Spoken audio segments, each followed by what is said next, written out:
안녕하십니까. 중앙법률사무교육원 한병원장입니다. 저희 교육원에서 법률사무 직원에 대한 연수, 또 양성, 또한 위탁교육을 진행을 하고 있습니다. 온라인, 오프라인에서 국비 지원으로 이 과정들을 운영을 하고 있는데요. 많은 분들이 법률사무 직원에 대한 비전에 대한 질문이 많습니다. 그래서 오늘은 짧게 법률사무직원이 어떠한 비전이 있는지 함께 보도록 하겠습니다. 먼저 법률사무직원에 대한 정의를 보겠습니다. 법률사무직원은 변호사나 법무사와 함께 재직을 하면서 그 업무를 보조하는 분들이 법률사무직원분들입니다. 주로 서류를 작성하고 상담을 하기도 하고 비용을 납부하기도 하면서 자격사를 보조하고 있다. 이렇게 보시면 되겠습니다. 총 종사 인원은 2019년 워크넷 직업 정보 기준으로 보면 약 6만 3천 명이 재직을 하는 것으로 보입니다. 계속 증가하고 있죠. 또한 자격사를 보면 이 등록 변호사가 현재 3만 명, 등록 법무사가 1만 명에서 총 4만 명의 자격사가 재직 근무하는 것으로 보입니다. 이것은 법률신문 기준입니다. 이에 총 합계가 약 10만 명 정도로 보여주는데요. 이걸 평균으로 나눠보니까 자격사 1인당 직원이 1.5명 정도로 보입니다. 자, 1년에 그렇다면 신규로 등록한 변호사, 법무사가 몇 명인가? 네, 약 2,000명 정도인데요. 최하 1,500명부터 2,000명 정도가 신규로 등록을 하니까 2,000명씩 잡았을 때 약 5년이면 10,000명의 신규 자격사가 등록을 한다. 이렇게 보시면 되겠습니다. 자, 그렇다면 직원은 그것이 1.5명으로 봤을 때 1년이면 3,000명 정도가 필요한 것으로 보입니다. 다음입니다. 변호사법과 법무사법에서는 그 직원에 대해서 규정하고 있습니다. 이 내용은 한번 읽어보시면 될 텐데요. 저는 지나가겠습니다만 검토해 보시고 지금 여기에는 변호사법 제22조에서 사무직원에 대해서 규정하고 있습니다. 다음 법무사법은 제23조에서 사무원에 대해서 규정하고 있습니다. 그래서 시간이 나시는 대로 읽어보시고요. 자, 법률사무직원의 장단점을 함께 보도록 하겠습니다. 어떠한 장점이 있고 어떠한 단점이 있는지 보도록 하겠습니다. 먼저 고객의 분쟁을 해결하는 과정에서의 보람을 많이 얻고 있다고 합니다. 많은 분들이 드라마나 영화에서 봐서 그것들은 이미 알고 있을 거라고 보고 있습니다. 또한 정년 없이 재직할 수 있는 가능성이 있다는 게 이 직업의 장점으로 보입니다. 아무래도 신입 직원이야 지식이 많이 없다고 하겠지만 경력이 쌓여가면 쌓여갈수록 지식이 상당히 쌓여가고 그러다 보니까 노하우나 능력이 월등해지겠죠. 그래서 나이를 먹을수록 아마 업무 효율이 올라간 것 같습니다. 그러다 보니까 굳이 같은 나이에 정년할 필요가 없을 수 있겠죠. 다음에 전문 사무직이라는 장점, 그 다음에 다양한 진로 변경이 가능하다. 왜 법률 사무 직원들이 진로 변경이 가능하냐면 간접적으로 고객의 업무를 처리하다 보니까 그에 대한 지식과 경험을 쌓게 됩니다. 그래서 그러한 지식으로 다른 진로를 가는 경우가 꽤 있는 것으로 보입니다. 다음에 본인 자신이 법률 사무 직원의 주위 사람을 도울 수 있는 직업으로 보입니다. 그건 당연하겠죠. 법률사무 직원이 지식을 쌓고 경험을 쌓다 보니까 주위에 있는 분들을 법률적으로 자문하거나 도와주면서 아마 이렇게 도울 수 있는 직업으로 보입니다. 또한 본인 자신에 대한 침해나 분쟁을 직접 해결할 수 있겠죠.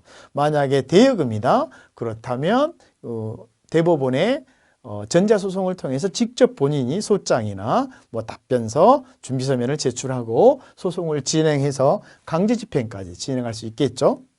또한 그뿐이 아니겠죠. 침해가 아니라고 하더라도 본인이 주택을 구입했다. 그렇다면 그에 대한 소유권 이전 등기를 스스로가 할 수 있는 이런 장점이 있겠죠. 또한 이렇게 다양한 고객의 업무를 처리하면서 다양한 지식을 함양할 가능성이 상당히 높습니다. 그래서 법률사무직은 이런 말이 있죠. 그동안에 배웠던 모든 지식과 경험은 법률사무소에 오면 다 사용한다. 이런 말이 있습니다. 이러한 측면에서 다양한 지식의 함양 가능성이 있습니다. 또한 고액연봉의 가능이 가능한 직업이기도 합니다. 여기서 고액연봉은 신입 직원에게 고액연봉이란 얘기 아닙니다. 경력과 지식과 능률이 상당한 재직자분들에게 고액의 연봉이 주어진다라는 이런 부분들이 장점으로 보입니다. 그렇다면 단점도 함께 봐야 되겠죠. 이런 업무를 처리하다 보니 결국은 법률적 지식이 필요한 것이고 그러다 보니까 학습을 해야 되는 단점이 있습니다. 또한 대기업에 비해서는 소득이 좀 적은 편입니다. 중소기업과 비교해서는 과연 어쩔지 이거는 꼭 적다고 볼 수는 없겠습니다만 대기업에 비해서는 적다. 그다음에 자격사가 본인이 사무직원은 자격사는 아니기 때문에 업무 보조자의 한계가 있다. 이렇게 보시면 되겠고요. 여기서 7대 비전을 정해봤습니다. 그래서 어떤 비전이 있겠는가라는 부분에 있어서 사람을 도와주면서 여기서 얻는 소득이 있겠죠. 그 다음에 보람도 있겠죠. 다음에 그 과정에 지식을 쌓을 수 있겠죠. 물론 자기가 아는 지식만 가지고 하는 건 아닙니다. 물론 책을 찾기도 하고 자료를 찾기도 하고 합니다만 어찌됐든 이 지식을 함양할 가능성이 매우 높다. 또한 이러한 지식으로 해서 다른 사업이나 다른 진로로 갈 수 있는 가능성이 훨씬 커지고 그 중에 하나가 기업체 법무팀으로 이직해서 그 기업체에서 계약의 작성 또 뭐 채권의 확보, 강제 집행 이런 여러 가지의 일을 할 수 있는 가능성이 크다. 이런 부분입니다. 또한 고액 연봉에서 인센티브를 얻음으로써 물론 신입 직원은 제외입니다. 경력이 많으시는 분들을 얘기하는 거예요. 이런 부분에 있어서의 연봉의 가능성 또한 본인 스스로나 옆에 있는 사람들의 권리 보호를 해줄 수 있는 가능성 당연한 얘기겠죠. 그다음에 장점에서 봤습니다만 정년 없이 일할 수 있는 장점 이러한 것들이 결국은 법률사무직원의 비전이라고 볼 텐데 이 비전을 형성을 하려면 비전을 완성을 하려면 어떤 것이 필요한가라고 해서 실험 방안을 만들었습니다. 그래서 먼저 지식이 부족해서는 안 된다. 아무리 법률 전문가를 보조하는 직업이라고 하더라도 지식을 꾸준하게 지식을 채워야 된다. 학습을 해야 된다. 이렇게 보시면 되겠습니다. 물론 다양한 채널이 있으면 좋겠습니다. 뭐 법률 서적부터 시작해서 다양한 채널로 학습이 필요하겠죠. 또한 저희 중앙법률사무교육원에서 뭐 온라인, 오프라인에서 국비교육을 하고 있으니까 이런 것도 많이 활용할 필요가 있겠죠. 또한 저희가 만든 책들이 그 실무서로서 저렴하게 제공을 하고 있으니까 또 이 점도 학습에 많이 도움이 될 것입니다.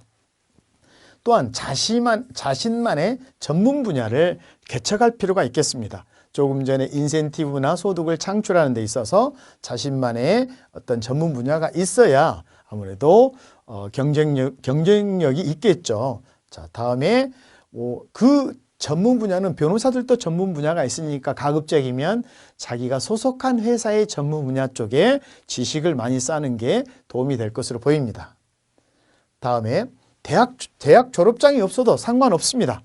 다만 지식과 능력을 쌓는 데는 계속 노력을 해야 된다고 보시면 되겠습니다. 또 전공이 법학을 하지 않아도 좋습니다. 다른 지식이 있어도 법률사무소에 와서는 다 사용이 가능하기 때문입니다.